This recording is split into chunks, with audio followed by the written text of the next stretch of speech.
오늘 우리가 읽은 이 본문은 율법서라고 불리는 모세오경에 나타난 이야기를 율법과 믿음의 관계로 설명합니다. 저와 여러분이 믿음의 조상이라고 부르는 이 아브라함의 생애 중에 일어났던 그의 가정사를 통해서 두 언약에 대한 비유로 풀어내지요. 사도 바울과 같은 넓고 방대하며 깊은 하나님 말씀에 대한 지식이 없으면 감히 아브라함의 가정사가 이런 뜻을 가지고 있다고 이렇게 풀어줄 만한 사람이 없는 것이죠. 그러한 귀한 가르침에 우리의 귀가 열리고 또 마음이 열려서 깨닫는 귀한 시간 되기를 소망합니다. 아브라함이 하나님께 부름을 받을 때는 75세였지요. 어느 날 하나님이 말씀하십니다. 너는 너희 고향과 친척과 아버지의 집을 떠나 내가 네게 보여줄 땅으로 가라. 내가 너로 큰 민족을 이루고 네게 복을 주어 내 이름을 창대하게 하리라. 너를 축복하는 자에게 내가 복을 주고 너를 저주하는 자를 내가 저주하리니 땅의 모든 족속이 너로 말미암아 복을 받을 것이니라. 아브라함이 이렇게 주시는 하나님의 말씀을 따라서 믿음으로 길을 나섰어요. 히브리서에서는 이런 아브라함의 행동을 믿음으로 아브라함이 부르심을 받았을 때 순종하여 장래의 유업으로 받을 땅이 어딘지 알지 못하고 갈 바를 알지 못하지만 순종함으로 나아갔다, 이렇게 우리에게 설명해 주고 있죠. 그렇게 하나님의 택하심을 따라 순종한, 부르심에 순종한 이 아브라함을 통해서 믿음의 공동체가 시작돼요. 이 아브라함 한 사람을 부른 게 아니라 아브라함에게 속한 사람들을 전체를 하나님께서 부르셨고 또 이끌어 가시는 과정이죠. 그런데 하나님께서 분명하게 해주신 이 말씀 속에 자손에 대한 약속이 있어요. 근데 시간이 지나가도 땅이라고 하는 것은 그가 바로 갈 바를 알지 못해 갔지만 1차적으로 약속한 땅인 가나안 땅에 도착했을 때 여기가 하나님이 주신 땅이구나 라는 사실을 알게 됐어요. 물론 그 땅이 근본적인 땅은 아니었어요. 그 땅이 의미하는 바는 요한계시록 맨 마지막에 보면 하늘에서부터 내려오는 거룩한 성 새 예루살렘, 그리고 그곳은 저와 여러분이 사모하는 천국이라고 부르는 곳이에요. 근데 그래도 1차적으로 땅은 받는데 아들이 주어지지 않는 거예요. 자손이 주어지지 않아요. 딸이라도 좀 주면 그 다음에 뭐 아들 주시겠지라고 기다릴 텐데 딸도 없어요. 이렇게 시간이 지나가도 아들이 없자 이 아브라함은 자기 집에서 낳고 기른 엘리에셀이라고 하는 아주 충성스럽고 이 아브라함의 말을 잘 따라서 여호와를 경외하는 이 엘리에셀을 자기의 상속자로 삼으려고 마음속에 딱 가지고 있었어요.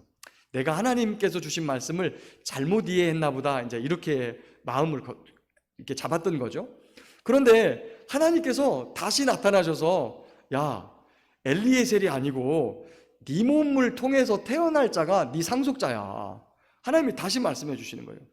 지금까지 본인이 잘못했다고 생각하고 엘리에셀을 상속자로 생각했는데 하나님이 이렇게 다시 말씀하시자, 그래, 하나님이면 분명히 하실 거야 라고 하나님이 말씀하시는 걸 믿었어요. 그랬더니 창세기 15장 6절에 아브라함이 여호와의 말씀을 믿으니 이것을 그의 의로 여기셨다, 이렇게 기록하고 있습니다. 그렇게 첫 약속을 받은 지 10년이 지나고 또 하나님께서 나타나서 약속을 하셨는데도 여전히 아브라함에게는 아들이 없어요. 근데 이때 사라 할머니께서 한 생각을 해요. 그래, 아브라함을 통해서 아들을 준다 그랬으니까 다른 여자를 통해서 주실 수도 있겠구나. 여러분, 여기서 사라 할머니가 한 가지 놓친 게 있어요. 남자와 여자가 결혼하면 둘입니까? 하나입니까? 여기 좀 보세요. 남자와 여자가 결혼해서 부부가 되면 하나예요? 둘이에요? 하나죠? 근데 왜 집에서 딴 주머니 차고 계세요? 왜 하나인데 딴 주머니 차고 계시느냐고. 그건 하나님의 말씀을 어기는 거예요. 주머니도 합쳐야 돼요. 사라 할머니가 간과한 게 아브라함에게 이야기했으면 자기에게도 이야기했다는 사실을 잊어버린 거예요. 부부가 하나라고 하는. 나중에 이삭의 아내에게도 하나님께서 말씀하시죠. 네 태중에 있는 복중에 있는 아이가 둘인데 큰 자가 어린 자를 섬길 것이다. 이것도 리브가에게 이야기했지만 이삭에게 이야기했던 거거든요. 근데 이삭도 잊어버리죠. 그래서 이 사라 할머니가 생각한 게, 나를 통해서는 못 낳는 것 같으니까, 하나님이 아브라함을 통해서는 낳을 것 같다고 했으니까 다른 여자를 들여보내면 될 것 같다, 이렇게 생각을 하신 거예요. 그래가지고 자기가 데리고 있는 여종 중에 이 애굽 여자 하갈을 아브라함의 첩으로 아브라함의 품에 넣어줍니다. 그랬더니 진짜 사라 할머니가 생각했던 대로 아들이 태어났어요. 아들이 임신을 하게 됐어요. 근데 이때 애굽 여인이었던 이 하갈이 자기가 임신한 것을 깨닫고 사라 할머니한테 막도하는 거예요. 성경에서는 멸시했다, 사라를 멸시했다, 뜻을 찾아보니까 하찮게 여겼다, 조롱했다, 그 다음에 가볍게 여겼다, 이런 뜻을 가지고 있대요. 사라 할머니가 화가 났어요. 한성격 하시는 것 같아요. 여기 보면, 성경을 보면 아브라함에게는 아주 순종적이었는데 이 사라 할머니가 굉장한 성격을 가지고 있다는 걸 알 수 있어요. 하갈을 그냥 내버려 두지 않아요. 막 학대합니다. 그러자 얼마나 학대가 심했는지 이 하갈이 견디다 못해서 집을 나와 도망을 쳐요. 그런데 여호와 하나님께서 사자를 보내가지고 다시 돌아가서 사라의 수하에 복종하고 아들을 낳을 것인데 그 아들의 이름을 이스마엘이라고 해라, 이렇게 해서 돌려보냅니다. 그리고 13년이 흐른 후에 아브라함의 나이 99세 때 하나님이 다시 그에게 나타나셔서 뭘 하라고 하냐면, 너 내 언약 잊지 마. 내가 너한테 말했잖아. 맨 처음 너를 75세 때 불렀을 때도 이야기했고, 그 뒤에도 엘리에셀이 네 상속자 아니라고 말할 때도 내가 말했잖아. 네 몸에서 날 자가 분명히 너의 상속자가 된다고. 너 이 약속 잊으면 안 된다 라고 말하면서 그냥 잊지 말라고 하신 것이 아니라 네 몸에다 표를 한 가지 하자. 하루에도 서너 번, 5, 6번, 10번씩 보면서 나와 한 언약을 잊지 않도록 표시를 하자, 그러면서 할례를 하라고 했어요. 그렇게 말씀하신 그 해에 하나님이 아브라함에게 한 번 더 나타나십니다. 이미 할례를 받고, 그리고 소변을 누울 때마다 내가 하나님의 언약 백성이지, 하나님이 나하고 아들을 약속해 주셨지, 나를 통해서 자손을 많게 해주시겠다고 약속하셨지, 이 말씀을 하루에도 몇 번씩 되새기면서 하나님의 언약을 잊지 않고 있던 아브라함에게 하나님이 나타나셔서, 언약 잊지 않았구나, 그래, 내년 이맘때 너 아들을 낳을 거야. 이 이야기를 누가 듣고 있었어요? 장막도에서 사라 할머니가 듣고 있었어요. 근데 사라 할머니가 그때 웃죠? 웃어요. 근데 하나님께서 너 왜 웃냐? 내가 못할 것 같니? 라고 하자, 아니 저 안 웃었어요 라고 부인해요. 여러분, 웃다라고 하는 이 단어가 참 특이하게 웃다라는 뜻과 또 한 가지의 웃음이 있는데, 그것은 비웃다라고 하는 뜻이 두 가지가 같이 있어요. 웃다라고 하는 단어 하나에, 그러니까 문맥을 따라서 어이없어서 웃는 웃음이나, 그 다음에 진짜 좋아서 웃는 웃음인가, 아니면 비웃는 웃음인가를 문맥을 따라 봐야 되는 거예요. 그런데 그 문맥을 보니까 이것은 웃은 게 아니라 피식하고 어이없어서 웃었던지 아니면 비웃었던지 하는 웃음을 사라가 지었던 거예요. 오히려 그냥 웃었다라고 하는 것보다 비웃었다라고 번역을 하는 것이 더 옳아요. 왜 그러냐면 그 뒤에 본문을 보면서 여호와께서 너 웃었지? 그러니까 아니요, 여호와 하나님을 두려워해서 웃은 것을 부인하는 사라의 장면이 나와요. 다시 말하면 믿음 없이 하나님의 말씀에 대해서 비웃었던 자신의 행동을 부인하는 그러한 사라 할머니의 모습을 봐요. 근데 정말 그 이듬해에 아브라함의 나이 100세, 그리고 사라에게는 이미 생리가 끊겨서 절대 아이를 낳을 수 없는 지경이 됐는데, 하나님께서 말씀하신 대로, 약속하신 대로 아들이 태어났어요. 그 이름을 뭐라 그랬어요? 이츠하크예요. 이츠하크. 그게 무슨 말이냐? 그가 웃었다. 그가 웃었다. 근데 아들을 낳고 보니 진짜 웃게 된 거예요. 진짜 웃음이 이때는. 그래서 이삭의 이름이 이츠하크. 그가 웃었다. 여호와의 장막, 아브라함의 장막 뒤에서 하나님의 말씀을 듣고 비웃었던 것을 생각하라는 거예요. 그런데 이제 그들이 아브라함의 집에서 자라요. 이스마엘도 크고 그 다음에 이삭도 자라나고. 근데 어느 날 이 장성한 이스마엘이 연약하고 조그마한 이삭을 놀리는 것을 사라가 목격해요. 창세기 21장 9절에 보면 놀렸다라고 표현되어 있는데, 오늘 우리가 읽은 본문 4장 29절에는 그것을 무엇라고 사도 바울이 번역을 하느냐? 박해라고 번역을 했어요. 박해. 단순한 놀림이 아니었어요. 얼레꼴레요 한 게 아니라 아이를 쥐어받고 그를 핍박하는 것을 사라가 보게 되었다는 거예요. 불같이 노한 이 사라가 아브라함에게 저들 내쫓아라! 라고 요구해요. 근데 성경을 보면 단순히 내쫓는 게 아니에요. 뭐라고 하면서 내쫓느냐? 우리 기업을 같이 받지 못한다. 다시 말하면 이스마엘에게서 아브라함의 아들이라고 하는 아들의 명분을 빼앗아서 내쫓은 거예요. 빼앗아서. 아들의 지위를 박탈해버린 것이죠. 오늘 우리가 읽은 본문 4장 21절부터 31절까지의 이 말씀은 방금 제가 여러분에게 설명한 아브라함의 생애와 그의 가정사를 통하여 이 안에 하나님의 계획하신 두 언약이 숨어져 있다라고 말하는 거예요. 서두에도 이야기했지만요, 여러분 사도 바울이 이렇게 이 말씀을 해석해 주지 않았으면 감히 누가 아브라함의 가정사가 이스라엘 공동체, 믿음의 공동체에 주어진 두 언약을 설명하는 것이라고 누가 이야기했겠어요? 그 기가 막힌 관계를 우리에게 설명해 주고 있는 겁니다. 아브라함의 두 아내가 있었죠. 사라는 자유하는 여인입니다.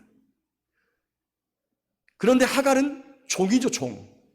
종에게서 나온 육체적인 관계를 통해서 나온 이 아들 이스마엘은 율법이라고 설명을 하고, 그리고 자유하는 여자 사라를 통해 약속을 통해서 낳은 이 아들은 믿음의 아들, 참 자유를 의미하는 것입니다. 그런데 이 아브라함이 죽고 400년이 흐른 다음 우리가 조금 시간을 조금 더 길게 여행을 해보죠. 이제 창세기를 지나서 출애굽기로의 여행이 시작되는 거예요. 애굽에서 번성한 이스라엘 백성들을 모세를 통하여 하나님께서 시내산으로 이끄십니다. 그곳에서 십계명을 비롯한 율례와 법도, 다시 말하면 율법을 그들에게 주시지요. 그 율법을 잘 청종하고 지키면 가나안 땅에서 내가 번성하게 하고 너희에게 복을 주겠다라고 말씀하셨고, 만약에 너희가 이거 지키지 않으면 그 전에 있던 사람들, 지키지 않고 그 전에 여기서 살던 이 가나안 칠족속이 하던 것처럼 우상숭배하고 살인하고 간음하고 불의와 불법이 판을 치는 이러한 삶을 살아가면 내가 이 땅에서 너희들 쫓아내버리겠다. 다시 말하면 시내산에서 준 율법은 무엇을 조건으로 준 거예요? 가나안 땅을 조건으로 그들에게 주셨던 율법이에요. 그런데 이스라엘 백성들이 613가지나 되는 하나님의 언약을 지키겠다고 하나님하고 철석같이 약속을 해요. 하나님께서 그래? 너희가 그렇게 지키겠다는 거지? 그래, 알았어. 그래 놓고 짐승을 잡아서 피를 양푼에 담아가지고 그 약속한 것에다가 피를 쫙 뿌려요. 그래 놓고 선포하기를 이 피는 언약의 피다. 다시 말하면 너희 지금 방금 한 약속 지키지 않으면 죽는다라고 하는 의미를 갖고 있는 거예요. 그리고 그 시내산에서 또 한 가지를 주셨는데 성막을 주셨어요. 성막은 하나님의 임재의 상징이에요. 하나님이 그들과 함께 하시는, 그리고 그들을 만나주시는 장소인 성막을 주셨던 거지요. 이렇게 하나님께서 그들에게 율법을, 굉장히 많은 것을 율법을 주셨는데 그 율법을 크게 나누면 3가지 정도로 나눌 수 있습니다. 첫 번째는 도덕법, 두 번째는 제사법, 세 번째는 시민법, 이렇게 3가지 정도로 나눌 수 있는데요. 하나님께서 원래 사람을 창조하실 때 하나님의 모양을 따라 하나님의 형상대로 사람을 만드셨어요. 여러분, 제가 이 말씀에 대해서 이해가 잘 안 돼가지고 굉장히 고민을 많이 했던 사람이에요. 오랜 시간 동안. 분명히 성경이 하나님의 모양을 따라 만들었는데 하나님은 아무런 모양도 형상도 없대요. 이 말씀을 아무리 설명을 들어도 이해가 안 가고, 왜 하나님이 그렇게 말씀하셨을까? 그랬는데 나중에 알고 보니까 성경에서 사람같이 하나님 앞에 나타나는 하나님이 있더라고요. 어떤 하나님이죠? 성자 하나님이세요. 그분은 나타날 때마다 항상 사람의 모습을 하고 나타나요. 그러니까 하나님의 모양을 따라 하나님의 형상대로 지원받았다고 하는 것은 분명히 영어 성경에도 이미지로 돼 있어요. 이미지. 우리가 볼 수 있는. 그게 누구를 닮았느냐? 성자 하나님의 모양을 따라 지음받았다는 거예요. 그리고 그 안에다가 무엇을 집어넣냐면 하나님의 형상을 집어넣었는데, 어떤 형상이냐면 거룩한 것, 정의로운 것, 공의로운 것, 잘못되면 그것을 바로잡을 수 있는 능력들, 그 다음에 사랑할 수 있는 이러한 하나님의 형상, 하나님을 닮은 형상을 여 안에다가 심어 놓았다는 거예요. 그래서 우리는요, 정의를 시행할 수 있는 능력이 있어요. 그리고 사랑할 수 있는 능력이 있어요. 그런데 죄로 말미암아 하나님의 형상을 잃어버리죠. 오히려 하나님을 거역하는 존재가 되고 말았어요. 하나님께서는 그렇게 하나님께서 우리에게 심어놓으신 법을 잃어버린 그들에게 야, 너희들 최소한 이렇게는 살아야 된다라고 규정한 것이 도덕법이라는 거예요. 이 도덕법 또는 자연법의 지향점은 진실한 사랑이에요. 성경에서 하나님 사랑의 정점이 드러나는 곳이 예수님의 십자가죠. 우리를 위해서 대신 죽으신. 근데 여러분, 예수님처럼 여러분 살 수 있어요, 없어요? 다시 한번요. 여러분, 예수님처럼 살 수 있어요, 없어요? 예, 없다고 말하고 어떤 분은 고개를 절레절레 흔들고 어떤 분들은 침묵으로 일관해요. 대답 잘못하면 혹시나. 네. 근데 여러분 잘 보십시오. 여러분 자식을 어떻게 길러요? 여러분 자식을.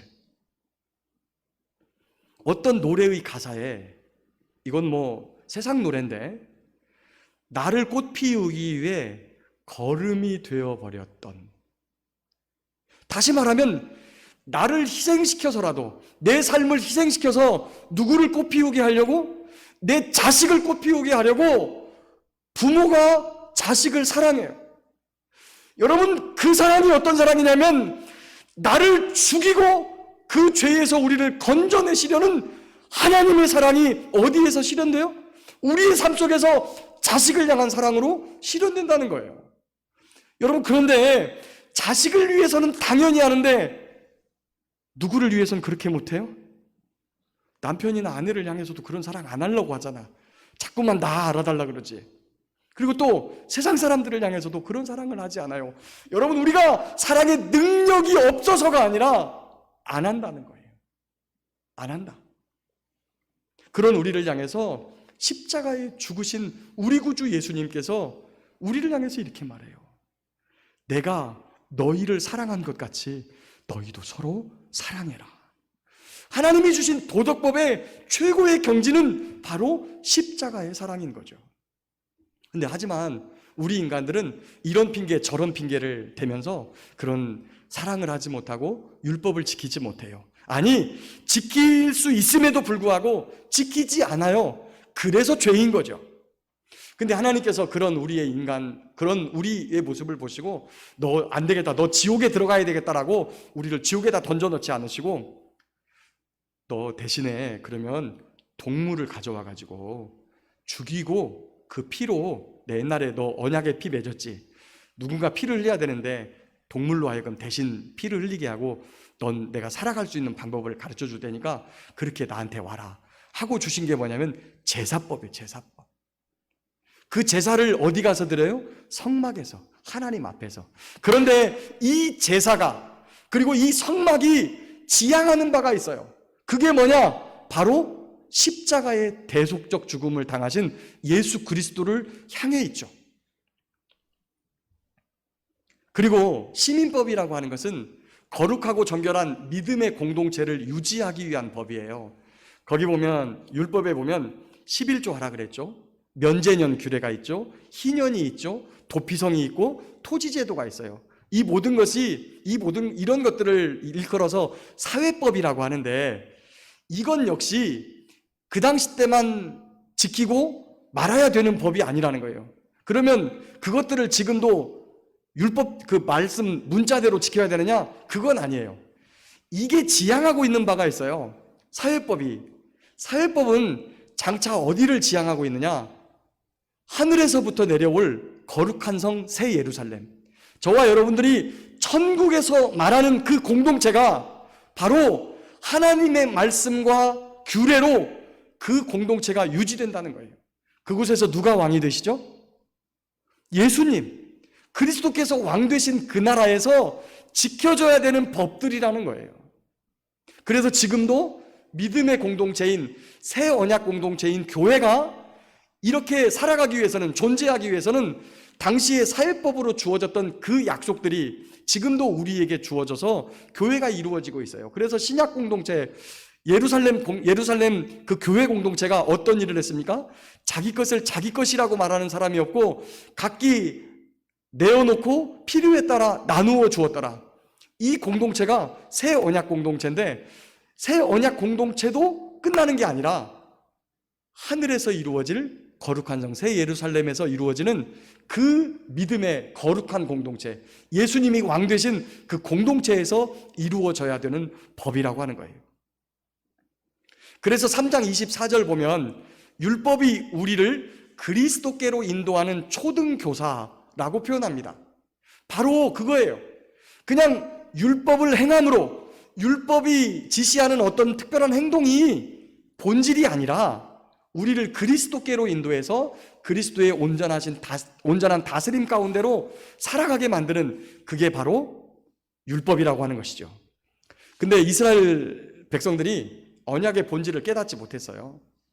그리고 그 안에서 지시된 몇 가지 행동, 특별히 겉으로 드러나는 몇 가지를 함으로 내 구원이 보장된다, 이렇게 생각했던 거예요. 그래서 겉으로 보이는 행동, 할례, 안식일 준수, 음식 규례, 여기에 열을 올린 겁니다. 그런데 사실 그들이 이렇게 겉으로 보이는 몇 가지는 하고 있었지만 하나님의 말씀에 온전히 순종하지 못했어요. 그러면서도 겉으로 드러나는 이런 행동을 하지 않는 사람들을 보면 정죄하고 단죄하고 그들을 향해서 돌을 던지는 일을 서슴지 않았던 것이죠. 우리가 가정에서 지금은 이제 이 부모의 직업이나 가업이 자녀에게로 이렇게 대물림 되는 경우가 흔하진 않아요. 물론 많은 경우에, 거의 대부분 여러분들 청소년들 중에 직업 성향 조사를 하면 놀랍게도 부모님이 가지고 있는 직업 성향이 그들의 적성에 맞는 것으로 70% 이상 다 나와요. 그래서 어린 아이들 처음에 다 이렇게 직업 분석을 해보면 거의 대부분이 부모님이 가지고 있는 직업하고 일치하는 것을 볼 수 있어요. 자, 만약에 부모님이 왕이나 대기업 회장님이에요. 그러면 얘가 태어나면서부터 어떤 대접을 받습니까? 대기업 총수의 아들로, 대통령 아들로 굉장히 보호함을 받긴 해요. 그러나 그를 대통령이나 왕으로 인정하진 않습니다.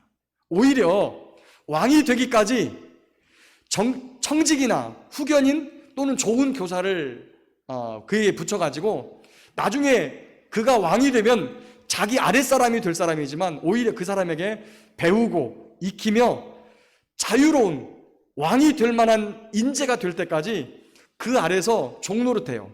선생님이 시키면 시키는 대로 해야 되고 가르치면 가르치는 대로 해야 되고. 그런데 바로 하나님께서 율법이라는 것을 믿음의 공동체인 아브라함 가정 그리고 이스라엘 백성들에게 율법이라고 한 것을 준 이유가 그것이라고 하는 거예요. 자, 저와 여러분들이 예수님 믿었어요. 예수님 믿기 전에는 어떻게 살았습니까? 그래도 내가 악하게 살진 않았지만 그래도 하고 싶은 대로 살고, 또 사람들에게 많은 피해를 주진 않았지만 그래도 뭐 남들이 안 보면 죄 안 지은 사람처럼 살았어요. 그런데 이런 사람이 있다고 칩시다. 거짓말을 엄청 잘하는 사람, 이런 사람이 예수님 믿었어요. 그러면 이 사람에게 무엇을 가르쳐야 됩니까? 그 사람이 거짓말쟁이라고 하는 것이 파다하게 소문이 나 있어요. 야, 너 이제 예수님 믿으면 됐어. 예수님 믿으면 복 받는 거야. 영생 받는 거야. 자, 이걸로 끝. 여러분 이렇게 합니까? 그렇게 하지 않아요. 거짓말쟁이로 소문난 이 사람에게 가장 먼저 가르쳐야 되는 건 너 거짓말하면 하나님한테 벌 받는다요. 너 부모님한테 불효하면 하나님한테 벌 받는다. 너 도둑질하면 벌 받는다. 너 간음하면 벌 받는다. 이걸 가르치고 훈련해야 되는 거예요. 율법이라고 하는 것은 이렇게 우리의 삶, 하나님을 떠나 있던 우리의 삶을 하나님께로 돌아오게 하는 훈련의 첫걸음이에요. 그래서 그게 필요해요. 그렇지만 그것이 영원히 우리의 삶을 계속해서 짓누르고 있는 건 아니에요. 만약에 거짓말하지 말라고 훈련하다가 또 거짓말을 했어요. 그러면 지옥 갈 사람이 되는 겁니까? 아니에요. 이미 하나님의 자녀로서 훈련받는 과정이지, 그게 하나님의 자녀가 된 우리의 신분을 다시 되돌려 놓지는 않는다라고 하는 거예요. 하나님께서 때가 되어 예수 그리스도, 그분을 율법 아래에 있는 사람으로 우리에게 보내신 것은 율법 아래에 있는 자들을 속량하셔서 하나님의 자녀가 되게 하려고 하셨다, 이렇게 말씀하십니다. 그 말씀을 요한복음 1장 12절 말씀으로 달리 말하면 영접하는 자, 곧 그 이름을 믿는 자들에게는 하나님의 자녀가 되는 권세를 주셨다, 이렇게 표현할 수 있죠. 그리고 오늘 우리가 읽은 갈라디아서 4장 5절 말씀에는 그 말씀을 또 다른 모습으로 표현했는데 우리 한번 읽어볼까요? 갈라디아서 4장 5절 말씀, 자, 앞에 보고 시작. 하나님이 그 아들의 영을 우리 마음 가운데 보내서 아빠, 아버지라 부르게 하셨느니라. 아멘. 우리가 하나님을 아버지라고 부르는 이유는 예수님을 믿기 때문이에요. 근데 그 예수님 믿는 것을 요 갈라디아서는 우리 안에 성령을 보내셨기 때문이다. 근데 성령을 성령이라고 표현하지 않고 뭐라고 표현했느냐? 아들의 영이라고 표현했어요. 아들의 영. 다른 성경에 보니까 예수의 영, 그리스도의 영, 그리고 거룩한 영, 여호와의 영, 하나님의 영, 바로 성령을 보내주셨다는 거죠. 달리 이것을 합쳐보면 예수님을 믿는 자 안에 하나님께서 하나님의 영이신, 아들의 영이신 성령을 보내서 하나님을 아빠라고, 아버지라고 부르는 자녀가 되게 하셨다라고 하는 거예요. 그리고 이어지는 9절 말씀을 보니까 그렇게 예수님 믿은 사람, 너희가 예수님을 믿어가지고 하나님을 알 뿐 아니라 더욱이 하나님이 아신 바 되었는데 어떻게 다시 약하고 천박한 초등학문으로 다시 돌아가서 종로로 타려고 하느냐. 너희가 날과 달과 절기와 해를 삼가 지키니 내가 너희를 위하여 수고한 것이 헛되고 하노라. 여기서 날은 안식일을 준수해요. 달과 절기와 해는 초하루, 월삭, 유월절, 칠칠절, 수장절, 그리고 면제년, 희년제도를 말하는 거예요. 그러면 여러분, 구약에서 안식일을 지키라는 것 때문에 저와 여러분이 뭘 지켜요? 주일 성수하죠? 또 헷갈리는 질문 한번 해볼까요? 주일 성수 해야 돼요? 말아야 돼요? 해야 돼요? 말아야 돼요? 여러분, 이 질문 자체가 의미가 없어요. 아까도 말씀드렸어요. 거짓말을 해야 돼요? 말아야 돼요? 안 해야 되죠. 언제까지? 자유로울 때까지. 거짓말에서 자유로워질 때까지. 주의를 언제까지 정확하게 지키는 훈련을 해야 돼요? 거기에서 자유로워질 때까지. 내가 하나님의 말씀이면 온전히 순종할 수 있는 마음이 있을 때까지. 그러고 나면 주일이 일요일 하루가 아니라 월요일도 주일이요, 화요일도 주일이요, 수요일도 주일이요, 목요일도 주일, 금요일도 주일, 토요일도 주일, 모든 날이 주일이에요. 그러니까 어느 특정한 요일을 찍어서 지킨다고 하는 건 아무 의미가 없고 모든 날이 주의 날이 되는 거죠. 예수님을 믿는 것은 예수님을 마음에 영접하고 그분을 따라가는 것이지, 어떤 날을 지키고 몸에 어떤 표시를 하고 어떤 음식을 먹고 어떤 행동을 하는 이런 특정한 것을 가르치는 게 아니에요. 그렇다고 예수님을 믿는 사람의 삶에 그러면 변화가 없느냐? 아니죠. 그리스도 예수님을 믿는 사람의 삶에는 반드시 변화가 쫓아옵니다. 오늘 4장 18절에 보니까 이렇게 사도 바울이 말해요. 좋은 일에 대하여 열심으로 사모함을 받음은 내가 너희를 대하였을 때뿐 아니라 언제든지 좋다. 여기서 좋은 일은 선하고 아름답고 고상하고 좋은 일, 이런 뜻을 갖고 있어요. 무엇이 선하고 무엇이 아름답습니까? 어떤 일이 고상하고 어떤 것이 좋은 일이에요? 하나님께서는 태초에 하나님께서 우리를 만드실 때 이미 우리의 마음에 뭘 집어넣으셨다? 하나님의 형상, 이게 좋은 거예요. 이게 선한 거예요. 이게 아름다운 거예요. 그런데 죄를 지었고 나서 보니까 이 하나님의 형상이 왜곡되고 뒤틀리고 틀어져 있어요. 근데 이게 어느 때 바로 잡아지느냐? 여러분, 하나님은요, 우리 안에 뒤틀린 걸 반드시 잡아쓰는 분이 아니시다. 잘 들으셔야 돼. 이 부분 이해를 잘못하면 혼란이 오니까. 어떻게 하느냐? 대신에 예수님을 만나고 성령님을 그 안에 부어주셔서 어떻게 합니까? 재창조를 해버리세요. 이것을 우리가 무엇라고 하느냐? 거듭났다, 중생되었다, 다시 태어났다, 이렇게 하는 거예요. 에베소서 1장과 2장을 제가 짤막하게 요약을 하겠습니다. 창세 전에 하나님께서 그리스도 안에서 우리를 계획하셨어요. 그리고 예정하셨습니다. 그리고 제가 아브라함 때부터 지금까지의 일을 수도 없이 꽤 수천 년 되는 이야기를 쭉 했죠. 이렇게 수천 년에 걸쳐서 하나님의 경륜, 그 감추었던 비밀을 때가 되어서 마침내 드러내세요. 그게 무엇이냐? 그리스도 예수님, 십자가를 통한 구원이에요. 이렇게 모든 일을 그의 뜻대로 결정하신 이의 계획을 따라 우리가 예정을 입어서 그 안에서 기업이 되었어요. 기업이 되었다고 하는 것은 천국을 상속받을 하나님의 자녀가 되었다, 이런 말씀이에요. 그런데 2장 8절 이하를 보면 너희가 그 은혜에 의하여 믿음으로 말미암아 구원을 받았으니 이것이 너희에게서 난 것이 아니요 하나님의 선물이라. 행위에서 난 것이 아니니 이는 누구든지 자랑치 못하게 하려 함이라. 그리고 이어서 한 말씀을 더 합니다. 그리고 우리는 그리스도 예수 안에서 선한 일을 위하여 지으심을 받은 자, 재창조를 받은 자, 거듭난 자니 이 일은 하나님이 전에 예비하사 우리로 그 가운데서 그리스도 가운데서 그리스도 안에서 그리스도를 따라서 행하게 하려 하심이라. 이렇게 말씀합니다. 저와 여러분은요, 세상이 창조되기 전부터 하나님이 계획하시고 작정하시고 예수 안에서 그리스도 안에서 복 주시려고, 그리고 영생을 얻게 하시려고 택하신 사람들이에요. 비록 수천 년이 지났지만 하나님은 그것을 단 한순간도 잊지 않으시고 우리에게 예수 그리스도를 보내주셔서 그분을 또한 우리를 그냥 혼자 버려두신 것이 아니라 성령 하나님을 보내주셔서 예수님이 나 대신 죽었다고 하는 사실을 믿게 하시고 그 순간 우리는 다시 태어나요, 거듭나요, 중생하게 하셔서 하나님의 자녀로 다시 회복되게 하시는 은혜를 주셨다는 거예요.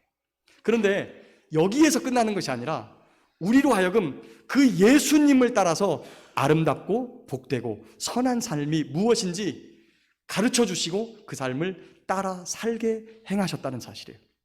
우리 요한복음 13장 34절 한번 같이 읽어보겠습니다. 요한복음 13장 34절 시작.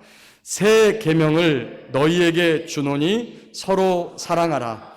내가 너희를 사랑한 것 같이 너희도 서로 사랑하라. 아멘. 하나님께서 우리에게 원하시는 것은요, 몸에 할례를 하고 무슨 문신으로 십자가 표식을 하고 그 다음에 뭐 십자가 목걸이를 걸고 다니고 그 다음에 주의를 어떻게 지켜야 되는지, 뭐 헌금은 어떤 헌금을 해야 되는지, 이런 거 우리에게 원하시는 게 아니라는 거예요. 하나님께서 진짜 원하시는 삶은 하나님의 말씀에 순종하고 그 다음에 그분의 뜻을 따라 사랑하는데, 어떤 사랑이요? 주님께서 우리를 사랑해 주신 것처럼. 그게 어렵다, 나는 그런 거 못해라고 생각하지 마십시오. 여러분 자녀를 기르면서 다 그 사랑 지금도 하고 계십니다. 말씀을 맺겠습니다. 사랑하는 우리 성도 여러분, 하나님께서는 저와 여러분을 창세 전부터 그리스도 예수 안에서 택하시고 그리고 구원하셨어요. 수천 년 동안 감추었던 비밀을 드러내시고 아버지 하나님의 경륜을 따라 그리스도 예수를 보내주시고 그 믿는 우리들을 하나님의 자녀의 신분으로 다시 회복시켜 주셨어요. 율법과 행위는 그런 하나님의 자녀로서 살아가는데 필요한 일정 기간의 훈련 내용이에요. 그게 전혀 필요 없다는 아니에요. 율법을 선하게만 사용하면 그것이 우리를 그리스도께로 인도하고 영생의 삶을 살아가게 하며 우리를 경건하게 만드는 매우 유익한 것이 됩니다. 그러나 그것을 하지 못했다고 하나님의 자녀에서 떨어지는 것은 아닙니다. 하나님께서 우리에게 요구하시는 마음과 뜻과 힘을 다해 주의 말씀에 순종하고 예수님께서 우리를 사랑하셨듯이 또한 우리가 우리의 자녀를 사랑하듯이 그렇게 내 것을 다 내어주며 사랑하는 그러한 삶을 가족과 이웃 간에도 함께 살아가기를 원하십니다.